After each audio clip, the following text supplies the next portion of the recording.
মহিলারা নামাজে সালাম ফিরানোর পরে এই দোয়াটি যদি 7 বার পড়তে পারে সংসারের সকল অভাব অনটন আল্লাহ সুবহানাহু ওয়া তাআলা দূর করে দিবে ইনশাআল্লাহ। সেই সংসারের মধ্যে কখনো কোনো অভাব অনটন থাকবে না। আমাদের মা বোনদের অনেক অবজেকশন, বিশেষ করে স্বামীর কাছে অনেক অবজেকশন করে যে তুমি আমাকে শাড়ি কিনে দিতে পারো না, তুমি আমার খাবার দাবার ভালো করে দিতে পারো না।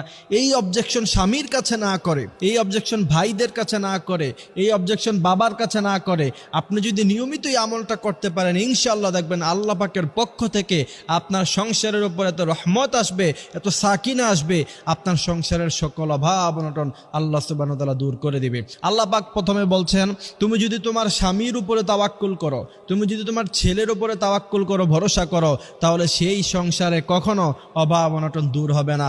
তোমার সংসারে অভাব অনটন তখনই দূর হবে যখন তুমি একমাত্র আল্লাহর উপরে ভরসা করো।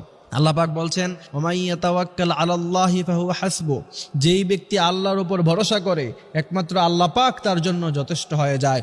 শুধু কি তাই, ওমাই ইয়াত্তাকিল্লাহা ইয়াজআল লাহু মাখরাজান, এত পরিমাণে রিজিক আল্লাহ পাক গোপন জায়গা থেকে তাকে বের করে দেয়, ইয়ারযুকহু মিন হাইসু লা ইয়াহতাসিব, যা তার কল্পনার বাহিরে।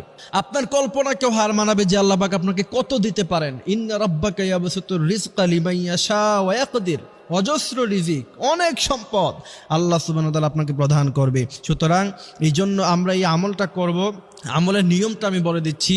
যেই সমস্ত সংসারে মা বোনেরা খালি অভাব করেন, আজকে থেকে এই অবজেকশন বাদ দিয়ে আপনার এই আমলটা শুরু করে দেন, ইনশাআল্লাহ আল্লাহ পাক আপনার সমস্ত অভাব অনটন দূর করে দিবে, আপনার সমস্ত চাহিদা আল্লাহ সুবহানাহু ওয়া তাআলা পূরণ করবে। সেই আমলটার নিয়ম হচ্ছে প্রথমত আপনাকে সুন্দর রূপে উজু করতে হবে।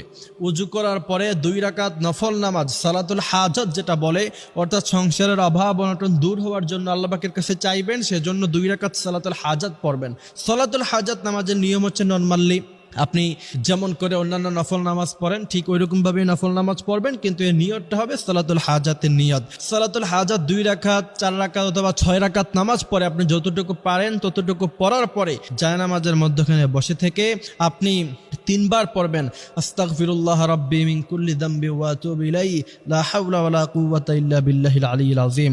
এই আস্তাগফিরুল্লাহ পড়ার পরে 10 বার পড়বেন সাল্লাল্লাহু আলাইহি ওয়াসাল্লাম। তার কারণ হচ্ছে নবী বলছেন মান সাল্লা আলাইয়া ওয়াহিদাতান সাল্লাল্লাহু আলাইহি আশারা, কোন ব্যক্তি যদি আমার উপরে একবার দুরূদ পড়ে আল্লাহ পাক তার উপরে 10 বার রহমত নাজিল করে।